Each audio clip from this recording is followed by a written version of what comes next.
2019 ഫെബ്രുവരി 14-നാണ് രാജ്യത്ത് നടക്കിയ ഈ ആക്രമണം സംഭവിക്കുന്നത്. കൂടുതലറിയാം പുൽവാമ ആക്രമണത്തെപ്പറ്റി.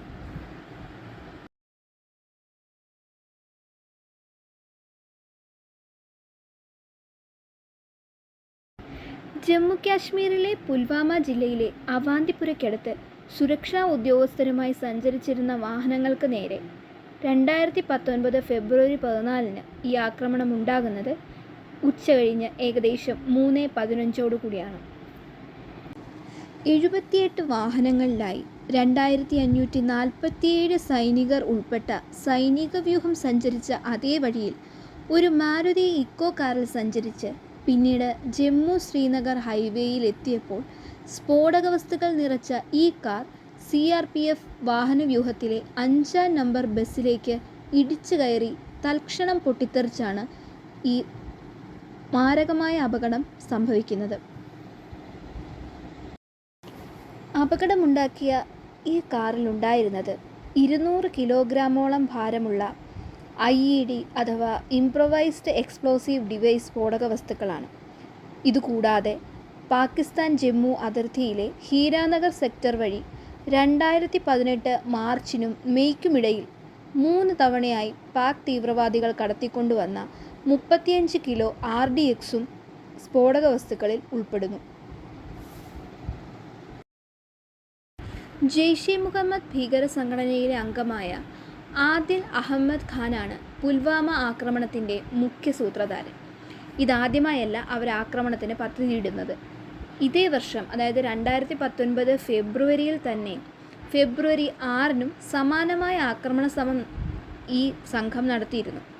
കടുത്ത മഞ്ഞുവീഴ്ച കാരണമാണ് അവർക്കന്ന് തടസ്സമുണ്ടായതെന്ന് NIA-യുടെ തന്നെ അന്വേഷണ റിപ്പോർട്ടിലും കുറ്റപത്രത്തിലും വ്യക്തമാക്കിയിട്ടുണ്ട്. IED നിർമ്മിച്ച ഭീകരൻ അബു സൈബുള്ള 2017-ലാണ് ഈ ആക്രമണത്തിനായി ഇന്ത്യയിലേക്ക് നുഴഞ്ഞു കയറിയെത്തിയത്. 2021 ജൂലൈ 31-ന് ജമ്മു കാശ്മീരിൽ വെച്ച് നടന്ന ഏറ്റുമുട്ടലിൽ സുരക്ഷാ സേന ഇയാളെ വധിച്ചു. 40ഓളം CRPF സൈനികരാണ് ഈ ആക്രമണത്തിൽ കൊല്ലപ്പെടുന്നത്. കൊല്ലപ്പെട്ടവരിൽ വയനാട് സ്വദേശി VV വസന്തകുമാറും ഉൾപ്പെടുന്നു. ഇതുകൂടാതെ 30ഓളം സൈനികർക്കാണ് പരിക്കേൽക്കുന്നത്.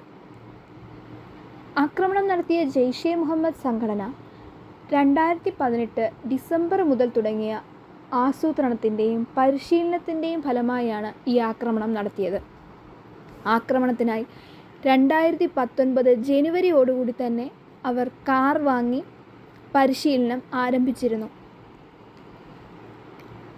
ആക്രമണത്തിന് മറുപടിയായി ഫെബ്രുവരി 26-ന് ബാലാക്കോട്ടിലെ ജെയ്ഷെ താവളം ഇന്ത്യൻ സൈന്യം ബോംബിട്ട് തകർത്തു. ജെയ്ഷെ മുഹമ്മദ് സംഘടനയിലെ പ്രധാനിയായിരുന്ന മസൂർ അസദിനെ അന്താരാഷ്ട്ര കുറ്റവാളിയായി മെയ് 1-ന് പ്രഖ്യാപിച്ചു.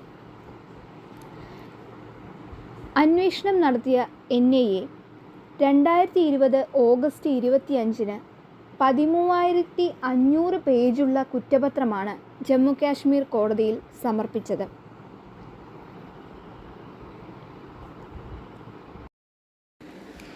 ഇന്ത്യൻ സുരക്ഷാ സേനയ്ക്കെതിരായി നടന്ന ഏറ്റവും മാരകമായ ആക്രമണങ്ങളിലൊന്നായി പുൽവാമ ആക്രമണം വിലയിരുത്തുന്നു. പുൽവാമ ആക്രമണം ഈ മേഖലയിലെ ഭീകരവാദത്തിൻ്റെയും സുരക്ഷയുടെയും വെല്ലുവിളികളെ ഉയർത്തിക്കാട്ടുന്നു. മാത്രമല്ല, ഇന്ത്യയും പാകിസ്ഥാനും തമ്മിലുള്ള സംഘർഷാവസ്ഥയുടെ നേർക്കാഴ്ചയും വ്യക്തമാക്കുന്നു.